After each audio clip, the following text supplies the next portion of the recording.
Hey, I've recently been brooding over something that happened to me when I was about 12. And it's not a big thing, but I do think that it reflects a lot about the way that our schooling systems in Britain work and why we get so many issues with personal expression. So I'm not going to have a rant, probably.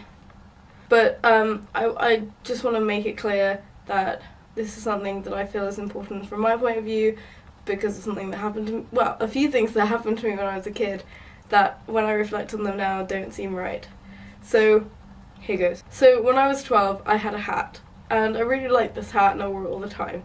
Now it was never the most socially acceptable hat and any normal child probably wouldn't have worn it. So I wore this hat to school a few times and people that I was friends with kind of bullied me about it, and they'd take it and they'd throw it and then they'd run away and laugh.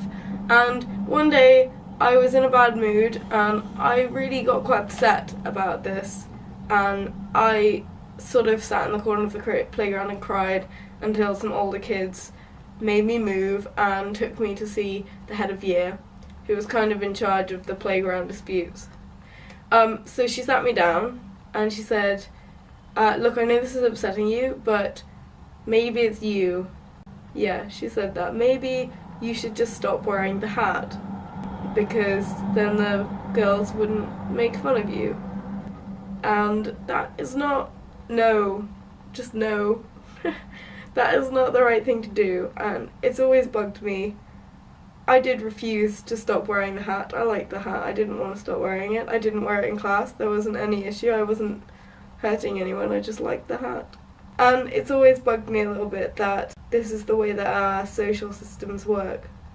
And if you're doing something that is socially unacceptable, instead of stopping the people from bullying you about it or making fun of you or beating you up, instead of stopping them from socially outcasting you, they just told you to stop.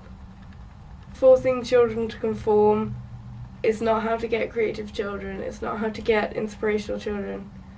It's just how to force everyone to become simple-minded black and white people who will attack anything that they don't like. And I feel like it's the same reasons why people are misunderstood and why gay people find it hard to come out. I kind of had to battle through a lot to get to the point where I'm at now, where I don't care. You know, I'm the sort of person who is always covered in crap, who is always a little bit unusual and says the wrong things sometimes and doesn't have a very easy way of expressing emotion. Like, my face doesn't work when I'm happy. It's not right to tell a child that they can't like what they like, or they can't play with the toys they want, or they can't wear what they want, because it's not socially acceptable.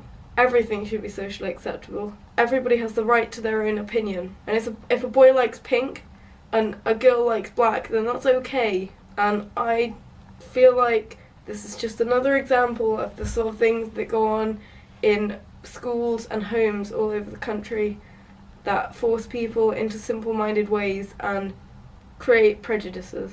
So the girls that bullied me never did learn a lesson. They never stopped bullying me, and I never stopped wearing my hat.